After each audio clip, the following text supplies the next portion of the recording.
presentasi dan 5 menit akan dikomentari oleh kedua juri pilihan oleh MC. Silakan, Pak Iwan.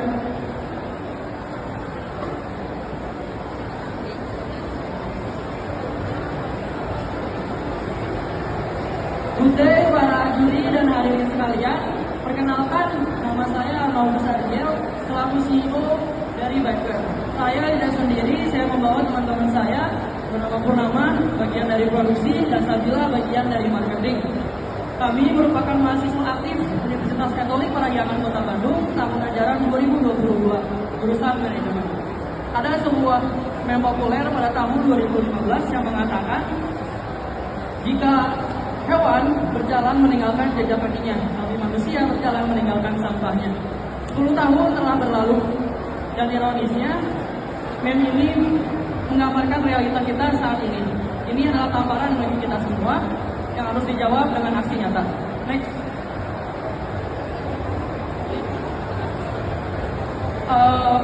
Faktanya, Indonesia sedang mengalami darurat sampah yang dibuktikan dengan sampah plastik yang berasal dari alat makan salah satunya. Dan konsumsi mikroplastik tertinggi di dunia yang tidak baik bagi kesehatan kita semua.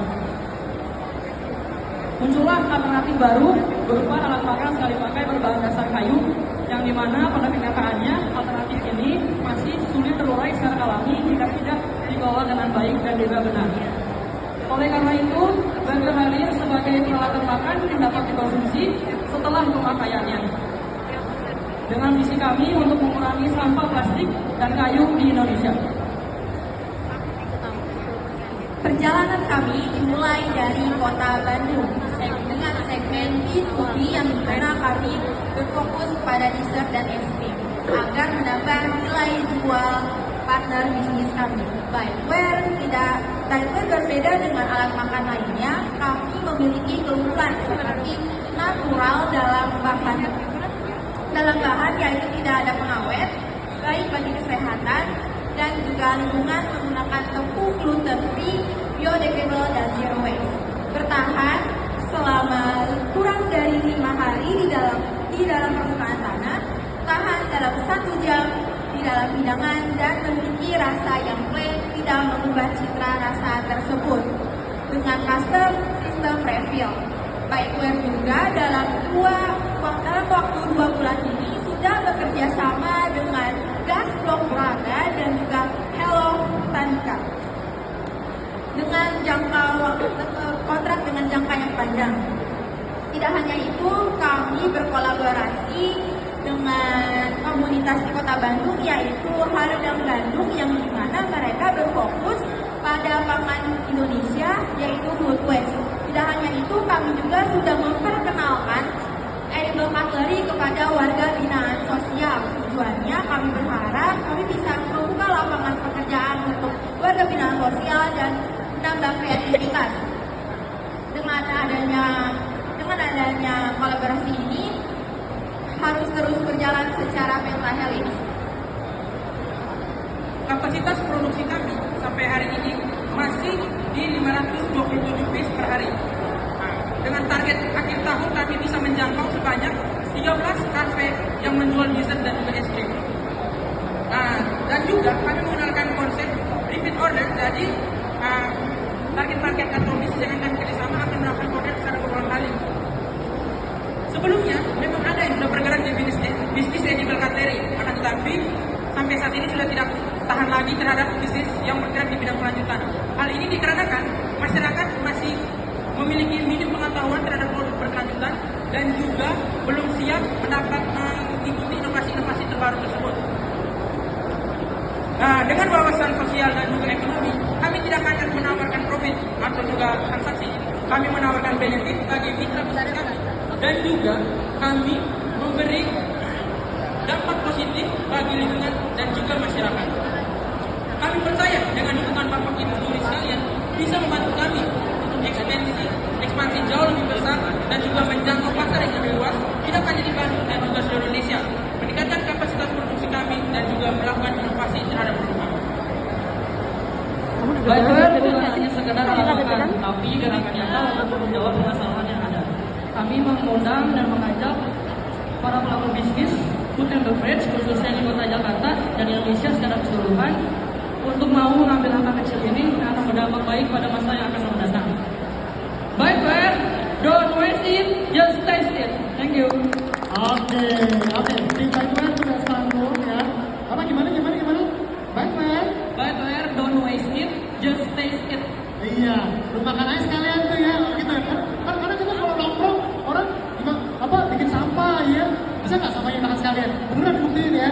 Oke, baik. Tepuk tangan untuk Backware. Oke, nih Bapak Ibu para juri sudah punya produknya, ya. Ada yang udah coba ketahanan ketemu air atau dipatahkan, sudah dicoba sudah. Baik, oke. Yang akan mengomentari dari pihak juri, saya akan pilih dua ya. Salah satu pertamanya boleh, ini karena kayaknya ini perlu dimakan ikannya. Saya mohon izin Pak Anggoro boleh mengomentari atau menanya kepada Backware. Pak Anggoro dari KI Pusat, silakan. Terima kasih atas inovasinya. Kalau tema saya walaupun sudah ada bisnis serupa.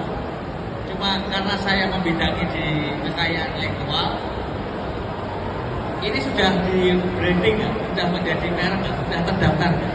Sudah terdaftar belum mereknya? Untuk terdaftar belum, tapi kita udah punya NIB. Sudah punya NIB tapi belum terdaftar kan? Oke. Saya pikir kalau untuk seperti ini supaya tidak menimbulkan permasalahan hukum di kemudian hari, alangkah baiknya KI-nya. KI itu ada dua mereknya. Kalau desainnya biasa ya, desain sendok seperti itu biasa ya untuk desain industri. Jadi untuk mereknya segera diajukan, tapi saya berpesan jangan menggunakan merek-merek yang memang sudah dikenal oleh orang, karena nanti akan menimbulkan permasalahan hukum di kemudian hari. Perusahaan Anda sudah besar, tapi di sisi KI-nya Anda bermasalah. Jadi maksud saya seperti itu, bagus.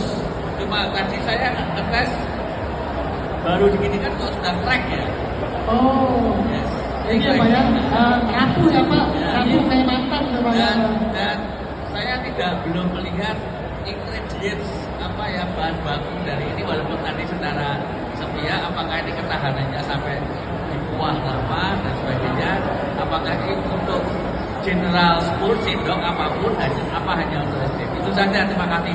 Saran saya daftarkan KI-nya supaya tidak menimbulkan permasalahan hukum di kemudian hari. Terima kasih. Terima kasih Pak Wendy. Ya, boleh dibalas komentarnya mungkin tadi katanya rapuh.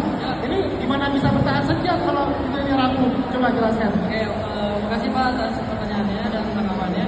Jadi untuk produk kami itu memang ada cara penggunaannya.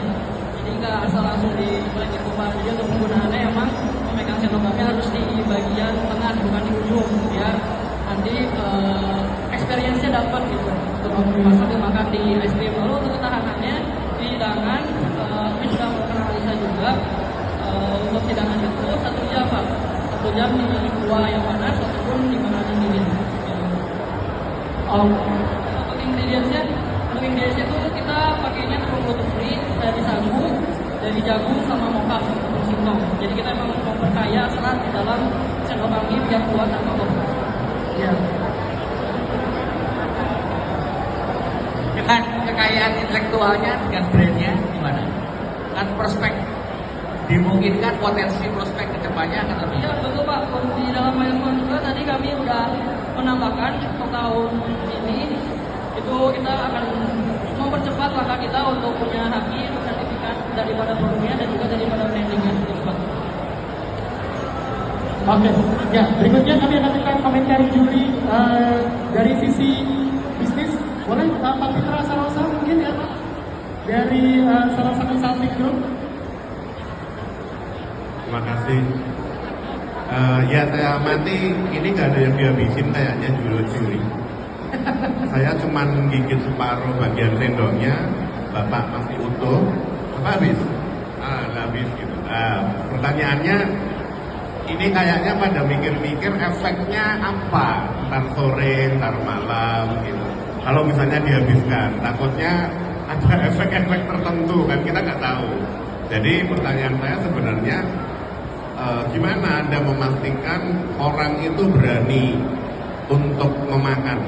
Karena kalau ini dibuang, benar pasti cepat terserap dan itu sudah ngurangin setidaknya dibandingkan plastik dan kertas. Tapi kalau untuk memakan ke level berikutnya, untuk bisa dimakan sesuai visinya ada Bideware, itu gimana supaya orang berani? Karena saya lihat belum ada sertifikat food grade atau apapun itu ya gitu. Mungkin beda kalau misalnya kita es krim cone gitu kan, pada prinsipnya kan sama gitu. Itu tempat yang bisa dimakan juga. Cuman karena itu sudah sedemikian umum, ya orang udah biasa banget. Saya yakin Anda di tahap awal butuh banget meyakinkan ini supaya orang yang mau pakai sendok Anda untuk mendampingi makanannya juga nggak takut gitu. Nah itu coba bagaimana langkah selanjutnya yang akan dilakukan.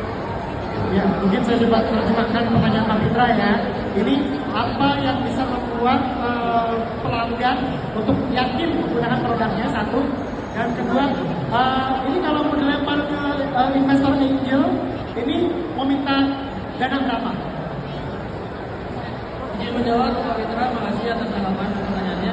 Jadi untuk meyakinkan para calon konsumen kami, terutama untuk B2B, kami melakukan branding di dalam Instagram kami melakukan transparansi daripada proses produksi, sehingga B2B yang akan menjadi partner kami itu bisa melihat proses pembuatan produk kami, tapi tidak seluruhnya, agar bisa membangun kepercayaan kalau misalnya produk kami itu aman digunakan. Selain itu kami juga menggunakan tepung-tepung gluten free yang dimana itu bisa lebih mengenyangkan. Kalau Bapak tadi tanya untuk efek sampingnya di malam hari atau awal lebih mengenyangkan karena banyak serat di dalamnya.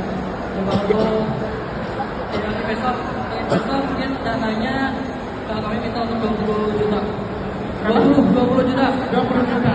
Jadi jauh lebih hemat Pak Joko, 20 juta ya. Baik, ya nanti kita bahas lebih lanjut lagi kalau itu. Boleh tepuk tangan untuk Pak Joko. Ya. Oh boleh nggak? Kalau